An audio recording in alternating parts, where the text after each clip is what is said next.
Fantastic. Is this working okay? Yeah, as long as you don't turn your head. Okay, I'll keep a stiff neck. So to give a little bit of introduction, so the Summit Historical Society is located in Dillon on Levante Street. It's located in the old schoolhouse, my next step here. And we are a 501c3 nonprofit. We do not receive any regular funding from the government unless we apply for a federal grant or state grant. And we maintain our budget through our memberships, donations, book sales, which I will talk about shortly, and donations and grants that we apply for. So the Summit Historical Society owns 5 historic buildings. 4 are on the Levante Street property, and 1 is located off on Summit Cove. And so the ones on Levante are the schoolhouse, which was then converted to a church, Myers Cabin, the and 2 not pictured here, the honeymoon cabin and the summer cabin. And this building located in Summit Cove is called the Rice Farm Cabin. And I'll go a little bit deeper into each of those and what they do and how we use them as interpretation sites. So to start, so a history of the schoolhouse just a little bit. So the schoolhouse on Levante Street was the original Dillon schoolhouse. What if I just try to shout? Can you guys hear me this way? Yeah. Good. Yeah, I'm gonna take this off today. Sorry. I think it just keeps cutting in and out. Well, we have to fix that, but not today. Yeah, We can hear you. Okay. If you can't hear me at any point, please just shout at me, so I'll shout louder. I can't hear you without the mic. Oh, Nope. then we can put it back on. That's why we have the mic. Okay, let me adjust one more time to see if I can get this better. Here, we're gonna do something, we've got another one here, just hang on about 2 seconds. We're gonna try this lapel mic. That might work better. We'll do that one, screw this one in. It screws out. So it screws out, screws out.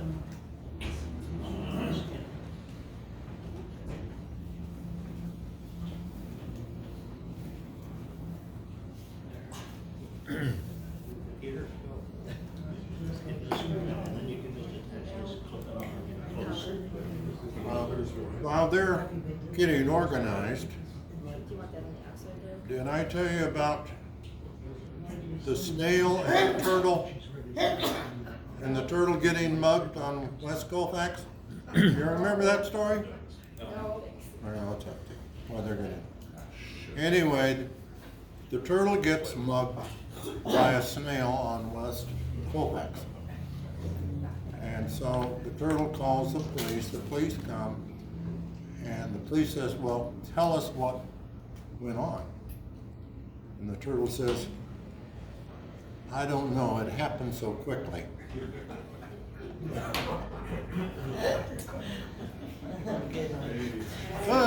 that was a good one. I missed something good. Oh my goodness. Okay, let's try this again. How does that sound? Okay. Okay, wonderful. Okay, so to keep going, so like I said, we are located in the 1883 Dillon Schoolhouse, which originally was located in the old town of Dillon before the reservoir was built. These are a couple of interior pictures. So as you can see, it is still set up like a schoolhouse. These desks we have in here are not necessarily original to our schoolhouse, but are historic. However, we do get to use them, so they're not an official part of our collections. But we hold programming, school groups, adult groups in our schoolhouse, and so people get to sit in those school desks. And most of our guests haven't attended school in a one-room schoolhouse previously, but maybe their parents did and talked about it. So it's nice for people to kind of reflect on this type of schooling that we don't really see too often anymore. The schoolhouse was moved to its current location because the reservoir was being built, and that was in 1961. To help support the city of Denver with water. And the reservoir, when at full capacity, can supply Denver with 1 million people worth of water. So that reservoir is quite large, and this year was the first time in several years that it was actually over capacity. So that was really good for us this year. Most of the structures located in the original old town of Dillon were either burnt down or moved. A handful of them were moved, like the Arapahoe Cafe, the Mint, which is over in Silverthorne, and the schoolhouse. One kind of fun story about the schoolhouse, when they were moving it, they had it on a large vehicle that was bringing it to its current location. However, they encountered some power lines. They didn't know what to do about it. Do they remove the power lines, which will definitely delay the whole project, or do they take down the bell tower at the top up here? Instead, so they didn't have to damage the building or mess with the electricity, they actually got a huge excavator to dig a hole, like a ramp down the road. However, once it got under the lines, the truck that was pulling it couldn't pull it back up the hill. So they then had to use the excavator to pull the truck that had the schoolhouse, and they eventually brought it to this current location. But the schoolhouse was moved undamaged. They did put large tree trunks inside the building to keep it stable at the time. And you can't see evidence of that today, but the schoolhouse does have original floors, ceilings, and some windows as well too. But we are in the process right now. We actually just made it the first step of getting the schoolhouse and our other location, the Rice Barn, on the state register of historic places. So that opens us up to a lot of high funding opportunities, including grants up to $250,000. So that'll be finalized in January once I finish the application process for that. But just a little bit of overview of the Historical Society itself. We were established in 1966 by the Ladies Aid Society, and they're the ones who were also responsible for commissioning the town to move this school to its current location. So we give them a lot of thanks because we would not be here today if it wasn't for them. Our mission is to preserve and collect, provide education and interpretation, and engage our community in the history of Summit County, Colorado. Our vision is to explore the past, to better understand the present, and positively influence the future. And so we collect anything regarding Summit County history, whether it's mining objects, homesteading family objects, all the way up until modern day, and we even collect stories about the ski resorts being built and established as well up in Summit County. So, actually, you go back one more time, sorry about that, I missed the blip that I wanted to say. So just a couple other really interesting things in the schoolhouse. You can see this kind of picture here, it's blurry so you can't tell, but those are pictures of Abraham Lincoln and George Washington. So back in the late 1800s, early 1900s, those presidents would have been displayed in every one-room schoolhouse. And we are only one of 3 Summit County schoolhouses still standing. The other 2 are Dillon Schoolhouse and Montezuma. Originally, there were 12 that were built, and Dillon was at the time the most expensive because when Dillon was being established during the mining era, they wanted families to be motivated to come here. So the schoolhouse actually cost about $2,500 to be built back in 1883, and the ceiling is really intricately done, and they wanted to make it a very welcoming place to support families here, so to entice the children to come into, or families with children to come to the town. One other thing, you can't see those star count here, but we also have an 1892 reproduction American flag. And can anybody guess how many stars were on the 1892 flag? 3 stripes, 35, 36. 44 stars. So we were missing at that time, or just hadn't been made states yet, Utah, Oklahoma, New Mexico, Arizona, Alaska, and Hawaii. We also have, which is very, very cool to see here, the 1892 version of the Pledge of Allegiance as well. And so just as a reference to some phrases that are missing from that version to what we currently have, include flag of the United States, which when that was added in 1923, they realized that a lot of students who were going to schools were immigrants, and they wanted to make sure those students knew exactly who they were pledging their allegiance to. Yes. So they added flag of the United States. Wow. And it wasn't until 1924 of America was added. The current version was established in 1954 under Eisenhower, when he encouraged Congress to add the words "under God," and that's the version that we use today in schools. Now the next one. So another one of our historical structures is the Myers Cabin.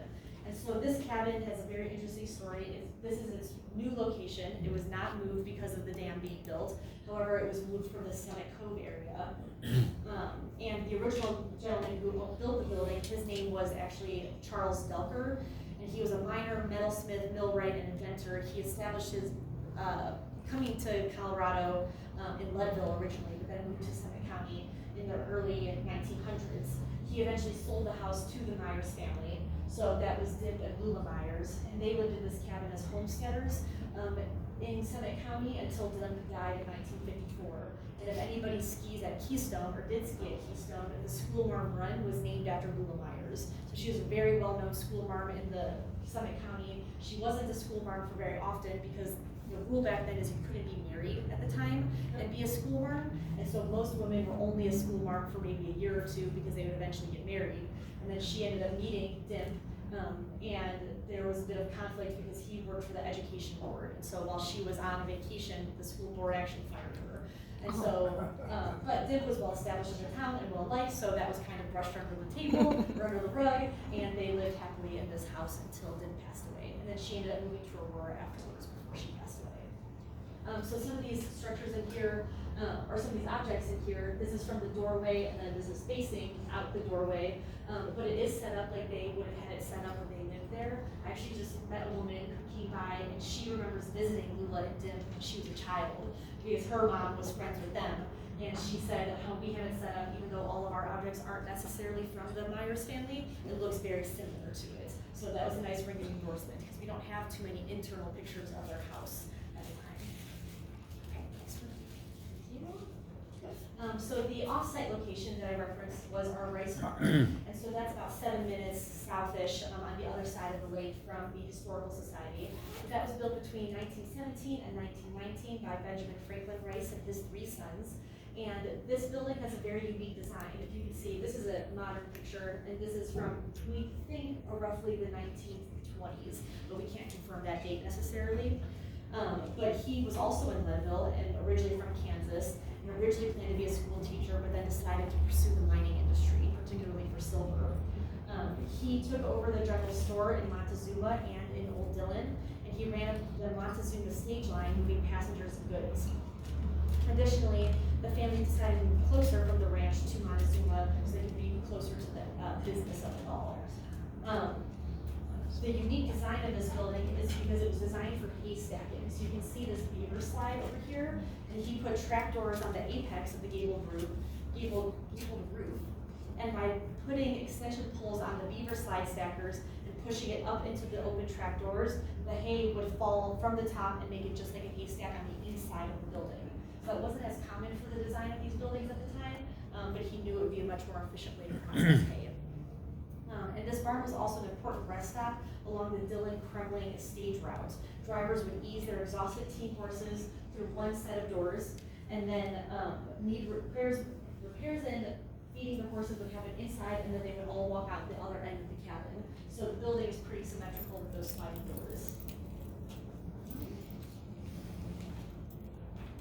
And then the equipment and new teams would be hitched to the stages, and they would exit through the opposite side. And like I said, this building is also in the process of being added to the State Register of Historic Places, which is a huge deal for the Historical Society. It also provides a lot of notoriety to the Historical Society and these buildings, because it's basically the state saying these buildings deserve to be preserved in perpetuity. It's a huge step for the Historical Society. The Myers Cabin and one other structure that I'll mention over here, we also did apply for those 2 buildings to be on the state register, but for now they deem them not as historically significant for that list. However, we're going to reapply because we realized our deadline was very quick with this year's application process, and we're hoping that next year we have more time to have a more thorough history gathered for those other 2 structures. Okay, next one. So this is the other structure I was just mentioning that did not make it onto the registered list, but this is what we call a honeymoon cabin, and we actually don't know names of who owned this building originally, so I think that's part of the reason why it wasn't deemed significant. But the story about it is still interesting nonetheless. So the gentleman here, who we only know was a lumberjack in Keystone, where this cabin was originally built, his wife told him that she would not move in with him unless she had a house to live in. So what he did is he built this cabin on land that he did not own. He used lumber he did not own, and tapped into the mine adjacent to him's electricity that he stole, and used water from the creek that he did not have access to, or should not have had access to. And so his wife thought this was a sufficient cabin, moved in with him, and they lived happily here. And this cabin was built in roughly the 1930s. While the state didn't necessarily think of it as significant, we do, because this is the story of the average person in Summit County. This is somebody who's just trying to support his family and his eventual children. And so I feel like we can sympathize with that and be like, well, we just want to make sure we have a suitable situation for our family, and most people will do what they can. So we're working on the application for next year for that. But we're hoping that we can pitch it better, that it's just the average person, and it's the average size, similar to a mining shack too. It's a very small structure. We have a bed in there and a dresser, but there's no closets, there's barely a room for a stove inside, so it's a very small place, but it made his wife happy and she lived with him there. Okay, next one. What did you chink the logs with? Oh, that's Chinko cement. Yes, and we didn't actually do that. The structure was moved from Keystone over to our property in '76, and when we got it, it was already like that. So somebody else did it, just not us. So just to go into a little bit about our collections, we have about 8,000 objects in our collections that range from mind maps, blacksmith objects, homesteader family objects, books, ledgers, and photographs, including those 5 historic buildings. So you can see up here our replica, or that spelling error, replica blacksmith shop. And one thing I like to say when people come in is that you can't see the rest of this room, but it's a multi-purpose room. There's a general store in there, we talk about homesteader families, but this room is a lot lighter than a normal blacksmith shop would have been historically, because as many of you know, blacksmiths and the people working with the fire would have needed a very dark room so they could detect the color of the metal, and that's how hot they knew it was. So one thing when people come in, especially kids, when they have lots of questions, I'm like, well, picture this room very dark, very few windows, or they're closable windows, because they didn't want light in their buildings. We need light because we want people to see our things. This is also a group of people on an ore cart by the gold pan mining company. That's from the early 1900s. And then one of our objects, this is a prominent woman, Minnie Thomas, in Summit County, and this is her wedding dress from 1913. So we have a variety of objects here at our Historical Society. Okay, next. We also do a lot of educational programming at the Historical Society, and this is something we take a lot of pride in. And so we have programs for many different ages.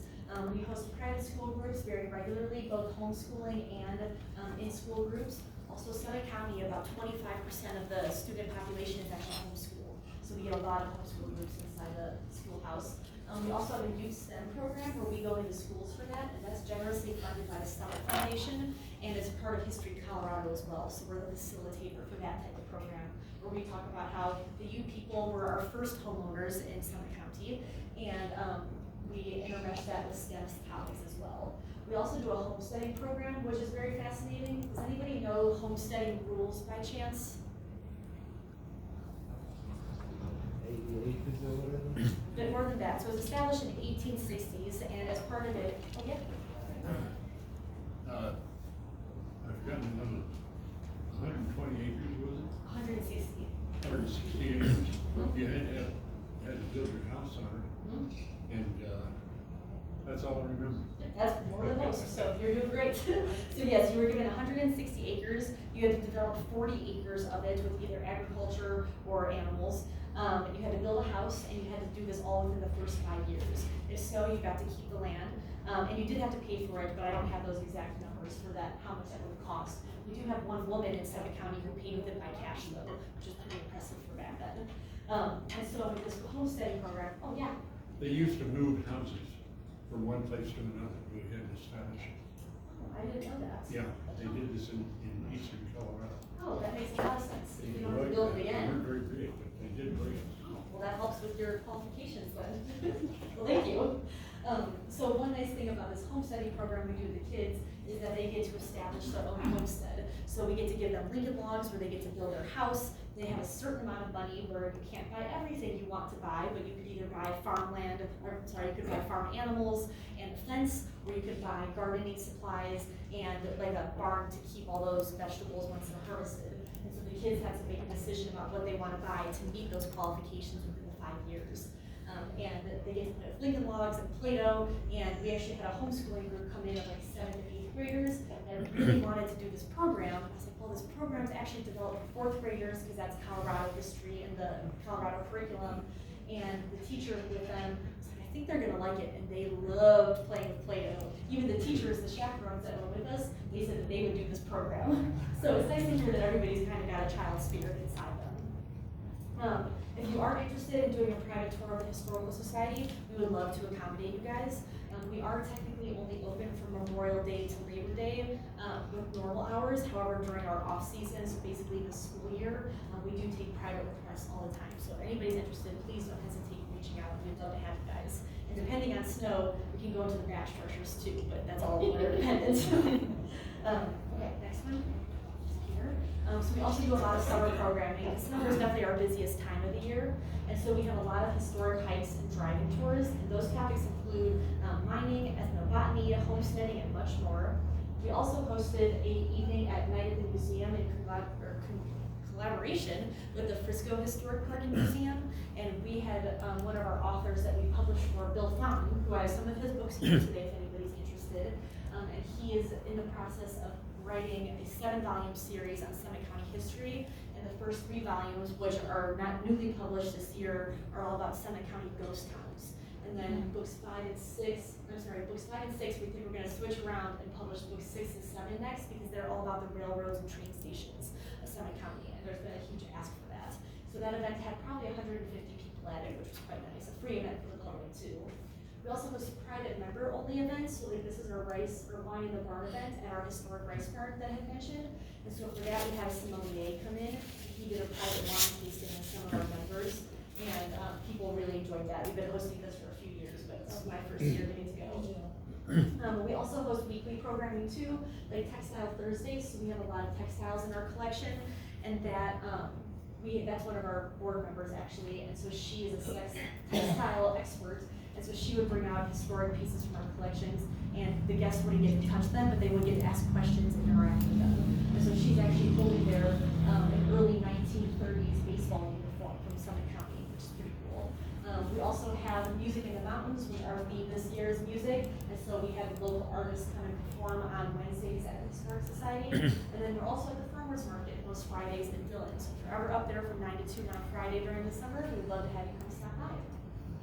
Okay, thanks, Brian. One other thing that we've been working on heavily this summer is some interpretive banners, and so through the Summit Foundation, we received a grant to develop 10 banners that we get to then either put all together to have as one full exhibit, or they can be separated into smaller ones. And this text is a little small, but this entire banner is about mining in Summit County, so it talks about the different types of mining, placer, hydraulic, hard rock, and dredge mining that were very prevalent in Summit County. And we've got pictures and a little bit of a description, but that's even a little blurry for me to read, so I'm sorry about that. And then we also talk about how Summit County has changed over time. So this looks as a population graph, actually, of Summit County since the 1870s. And over here is the 1960s. Can anybody guess why the population started to increase after the 1960s? Oh, yeah. Skiing, exactly. So Summit County residents call that white gold. Because skiing created a huge population boom. And so in 2020, it was about 25,000, and now in 2022, we're at about 31,000 people in Summit County. So there's been a huge population increase. And you can see the mining boom over here too as well. But it definitely flattened out after the Silver Shark. There's also the Ice Door Tunnel, which made it easier to get there. Very true, that was a huge aspect of that. Yeah, thank you. People who live in that Yeah. area that actually think they're part of Denver. I'm sorry? People who live in that area actually have very close associations with Denver. Oh, yes, I completely agree. We have several other banners on topics of women of distinction, so notable women in Summit County. We also just developed a historic towns map as well as one of these banners. And so Summit County currently has 7 active towns, 7. But back at the highest point, it has 65 towns. And so most of those towns are ghost towns or have no structures left at all. And usually they were either associated with mining camps or had a post office for a very short amount of time, and then that post office then closed. Which, just so you're aware, you have to have a post office to be an official town. Yeah. And our newest town in Summit County is Keystone. It was just established this spring, so that's our latest addition to the current list. And so, just so you know, we are always looking for volunteers at the Summit Historical Society. When I came here last time, I got one of my favorite volunteers in the back there, Tom, and he was wonderful with me at the Mining Museum. And we're always looking for more help, especially from such a group that has such a wide variety of experience. And because we do have topics of mining in our county, I know that might be of interest to some of you guys, but we are always looking for more help. So if you're ever looking for a volunteer opportunity, please don't hesitate to reach out. But we do have special events like our annual vintage baseball game. We just had that actually on Saturday, where we had about 350 people show up, and they weathered the rain, which was wonderful because we weren't happy about the rain. But our team won, which was great, and that's our biggest fundraiser of the year. We also have the Wine and Water event, like I just mentioned, and we also host a Christmas bazaar in the fall too, so you can always be a volunteer for just one event of the year and then be done with us. But if you're interested, we also are looking for help in collections, setting up our historic structures for the summer season, being a tour guide at any of our sites. We also provide the guides for the Lake Dillon historical boat tours. If you've ever done those, you book that through the Dillon Marina, and then we provide the guides for that. And then we also can always use help with some of our educational programming. So if you're interested, don't hesitate to reach out. I would love to hear from you. And that's all I've got, actually. There's one more, but that's all. Does anybody have any questions?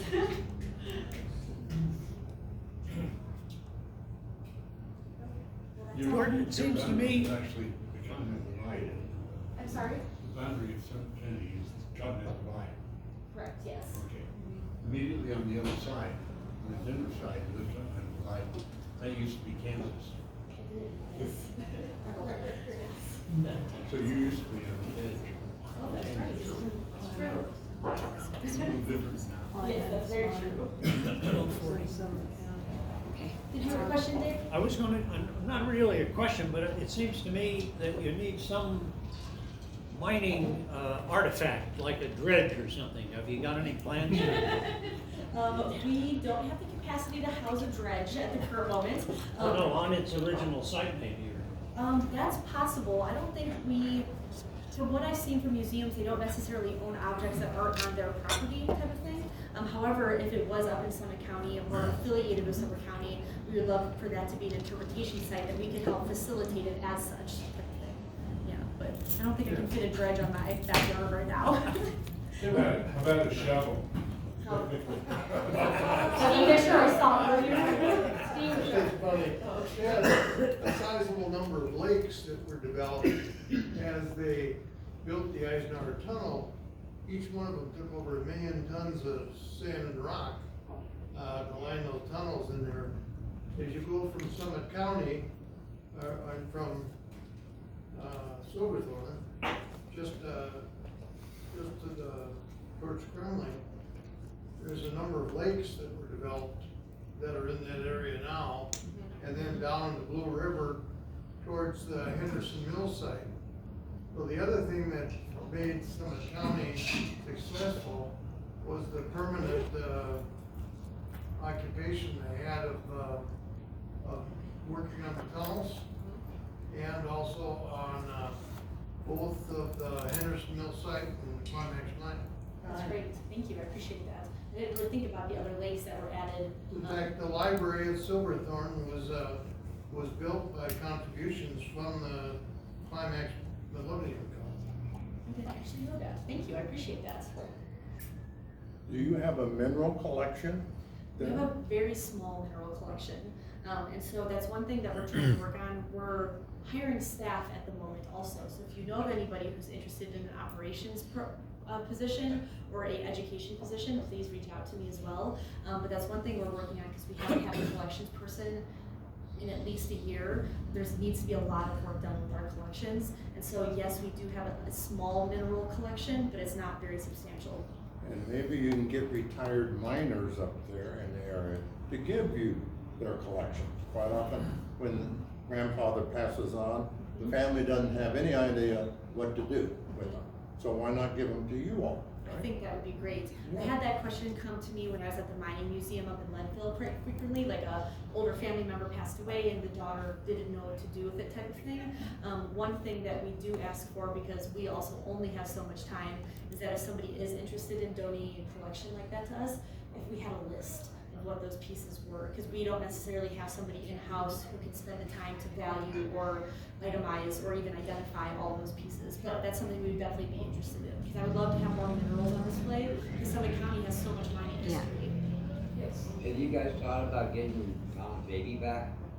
We are in discussion about getting that back, but I think it would be a great addition to our collection. So we definitely need to heighten our security a little bit. We're gonna have that on site, I think. Who were the people that developed the ski area north of Keystone on the road to Montezuma? I don't know if I know the answer to that, actually. It was a German family Okay. that was in that area that actually developed the first ski areas before Keystone and before all of the commercial areas were in there. I don't know if I know the name of them. The actual last banner that we're in development is our ski resorts in the area, and so I actually haven't done too much They had, research on that. they had a restaurant and they also had a motel or hotel, that they used to rent out, in that area. In fact, those buildings still exist and they're still actively being used for that purpose. That's wonderful. I'll have to look into that. 'cause I don't know. Montezuma Road. Okay, I'll look into it. Thank you. Yep. Do you know anything about the history of the Eisenhower Tunnel? We actually talk a little bit about the history of that on our historical book tours, and I'm gonna claim that I'm still new at the Historical Society, so I don't have all the information on it, but I can definitely get you in contact with somebody who would have more information on it. Nobody tell it to you? Sure. The original tunnel, the original idea of extending Interstate 70 from Denver over into Utah, what came up was created by Mr. Cranmer. And Mr. Cranmer sold the idea to Charlie Shoemake, who was assistant engineer of the State Highway Department, and Governor Thornton, I think it was. They went back to Washington DC, and I guess they were the ones that originally got the idea of extending Interstate 70 beyond Denver. So he had the idea of going through where the through Jones Pass, which is where Henderson Mine is. the Henderson Mine is, because that is good ground. It's very tunnelable. We had a governor that when he had and got elected, Governor, his brother was mayor of Denver also. Who was it? Low? No. Anyway, that governor, I think, was actually worked over by the Murchisons who built Vail, started building Vail, it's a major part of it. They changed it over to Straight Creek, all this lousy ground. State Highway Department had tried to put the highway through the Continental Divide 3 other times. One time they had no bids, and twice they had one bid, they wouldn't accept it. This time they went ahead and geologized Straight Creek and sold it to us as a possible good route, which there was wrong. Straight Creek And- Tunnel. Yeah, that was Straight Creek, and so then they went ahead and bid the doggone thing. And, Straight Creek Contractors got it as a consortium of, I think, 4 contractors. And, they bid $54 million for it. They only had $48 million at the time. So they got together with, Charlie Shoemake and Abelard, who was head of the Federal Highway Administration, got together in the corner with the governor. I've got a photograph of it someplace. I took it with my Minox camera. And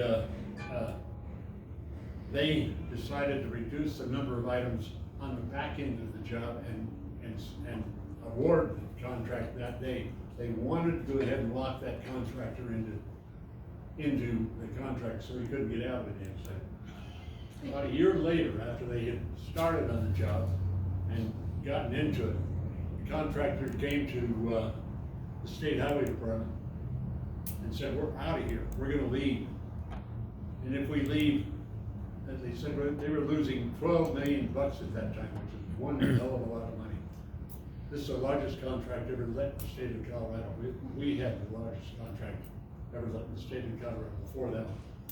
Anyway, they said the only way we'll stick around is if you take this contract over at cost.